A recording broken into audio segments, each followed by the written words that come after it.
officer at DWIHN Integrated Health Network. I'm a board certified adult and pediatric psychiatrist. Welcome to another episode of Ask the Doc Digital. If you aren't familiar, Askthedoc Digital is a bi-weekly newsletter where I share helpful information about COVID-19 or any other mental health related topic. Readers can submit questions at askthedoc@DWIHN.org and I answer them. You can find them on our website at DWIHN.org under Ask the Doc. All right, so I'm going to move on with our first question. Many of the COVID-19 protocols that had been in place are being lifted. What should we continue to do to stay safe and avoid catching COVID-19? That's an important question, and the most important thing that you can continue to do is get vaccinated and boosted if you're eligible and if you haven't done so already.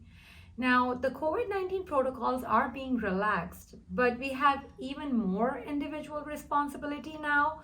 So that would mean that you should be monitoring the transmission rates in your community and adjusting your personal choices accordingly. For example, in areas with substantial or high transmission, you should continue to wear masks and avoid large gatherings.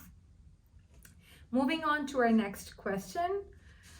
Are there any known negative effects of social media on mental health? This is a very good question. And we are being raised in a world where social media is an integral part of how we connect with others, friends, family. But there are certain things where social media can have an impact on you emotionally.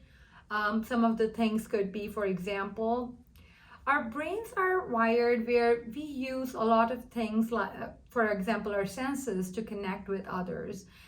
We read people's facial expressions, hear the tone of their voice, note their reaction to certain things. And as we learn these things, we develop our social skills that eventually help with our communications. So since this is a complicated process, if most of the communications around you would happen through chatting or through a screen or written messages, children might miss on that important phase where you are reading someone's emotions. And you can miss the opportunity to improve your social skill or people skill that you develop through face-to-face communications. So that is one of the pieces. Now, another piece is that sometimes people convey themselves in a different way online, which would mean that sometimes there is this perfect image that people are trying to portray over social media. And this idealized depiction can sometimes lead to competition and or feeling unhappy. So that is something to keep in mind as well.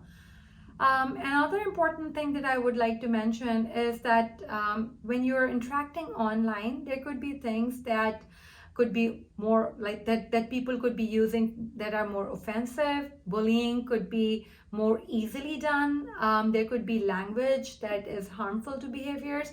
And when you're doing it on a social media, it gets viewed and spread very quickly, which makes it difficult to reduce the impact. So that's another thing to keep in mind, and in terms of how social media can have an emotional impact. And last but not least, research has shown that people who spend more time on social media and less in-person interactions have increased risk of feeling anxious or depressed.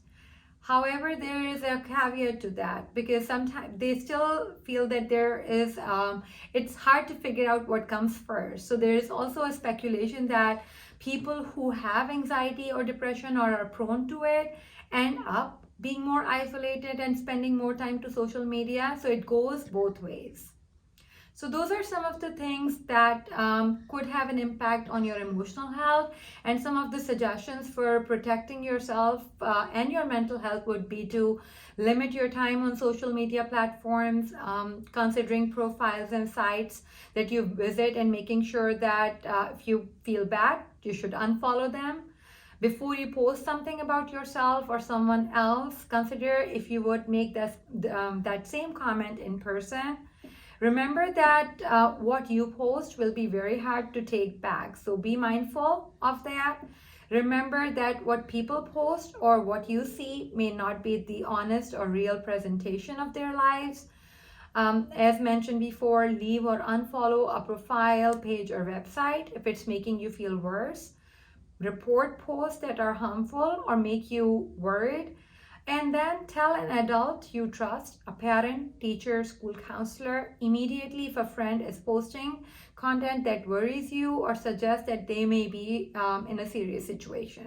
Thank you for tuning in to Askthedoc Digital, and I'll see you next time. Thank you.